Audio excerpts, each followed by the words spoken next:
Hello, everyone, and welcome back to FilmBook Review, an official YouTube channel of FilmBook. Featured in Google News, IMDb's news desk, and a member of the Critics' Choice Association, FilmBook is an entertainment industry news website that reports on the film and television show industries in the United States and across the world.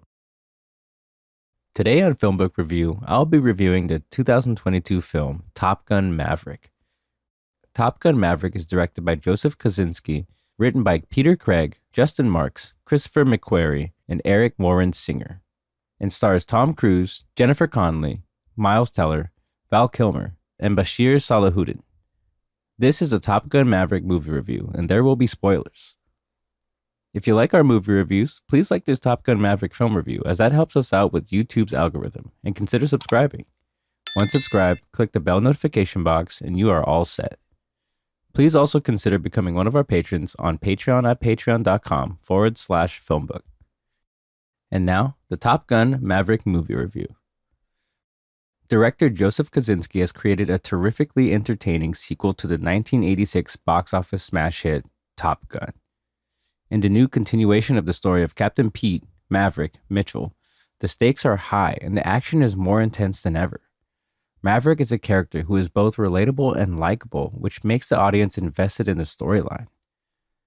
Cast opposite Cruise as his love interest is Jennifer Connelly, who plays single mom Penny Benjamin.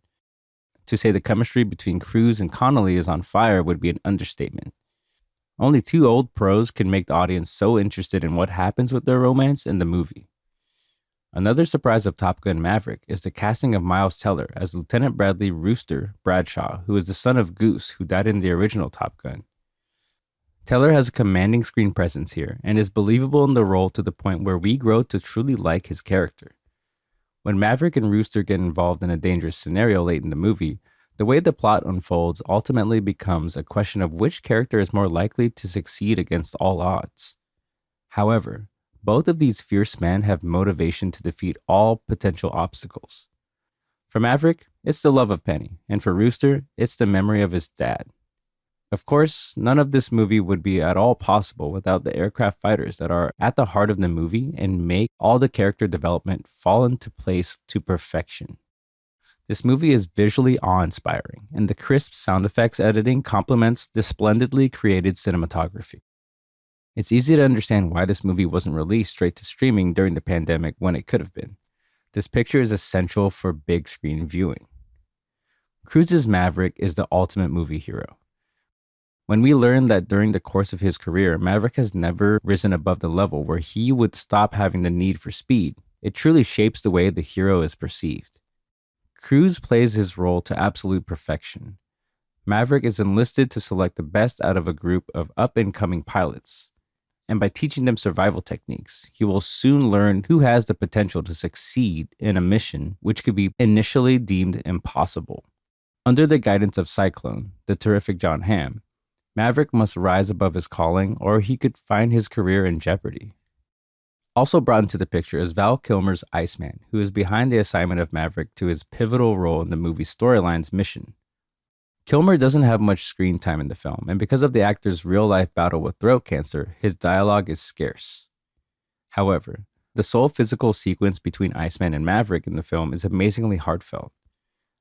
These are two actors who made the original Top Gun the hit that it was, and to see them over 30 years later, together, on screen, playing the same roles again is, in a word, bittersweet given the circumstances surrounding Kilmer's predicament.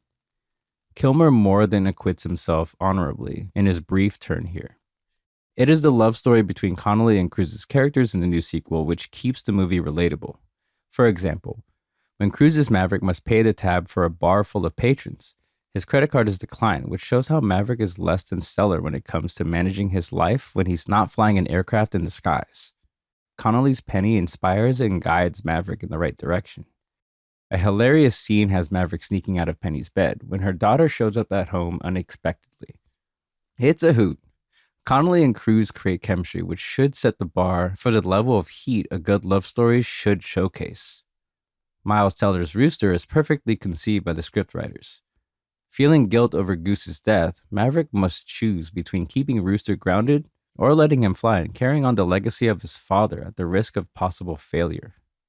While the fact that the stakes are so high keeps us intrigued, the movie doesn't skimp out on revealing real danger for both characters as they find themselves in a predicament which will surely keep you on the edge of your seat as an audience member. This plot development is the ultimate definition of the danger zone. As the sole determined woman in Maverick's class, Monica Barbaro is a nice addition to the cast, adding true charisma to her role, while Glenn Powell's Hangman will keep you invested in the development of the supporting character he plays, which has an impact on the action that occurs throughout the movie. Even the legendary Ed Harris pops up in a brief but important role in the picture. It is John Hamm, however, who all but steals the picture whenever he's on screen. I can't write a review of Top Gun Maverick without mentioning its use of Lady Gaga's song in the picture, Hold My Hand, which is electrifying and works wonders for the emotions found at the core of the film's stand-up and cheer concluding scenes. Gaga makes the romance between Connolly and Cruise leap off the screen to tremendous effect. Gaga's song also uses its simplicity to great effect, thus making the song more complex as a result. While Top Gun Maverick may take a bit long to get to the really dangerous scenarios that are featured in the movie's plot, you'll never be bored by the picture. If anything, the icing on the cake is the fact that the movie gives us enough of a glimpse of all the main characters' motivations that one could wish the movie went on at least 20 minutes longer. These characters are truly unforgettable. Top Gun Maverick is a true Hollywood blockbuster, which could make one wish for a return to viewing the original picture to see just how cool Maverick has remained throughout the years. He actually hasn't changed too much. He's just a bit older, although with the forever young-looking Cruise playing him, you'd never notice. You won't want to miss this one. And that brings us to the conclusion of this Top Gun Maverick movie review. I would love to hear your thoughts on it below in the comments section. If you liked what you heard during this review, please like this video and subscribe to this channel. Please also visit and subscribe to our podcast channel at FilmBook Podcast and our trailer and reaction channel at FilmBook Trailers. Thank you for viewing, and you can watch one of these reviews next.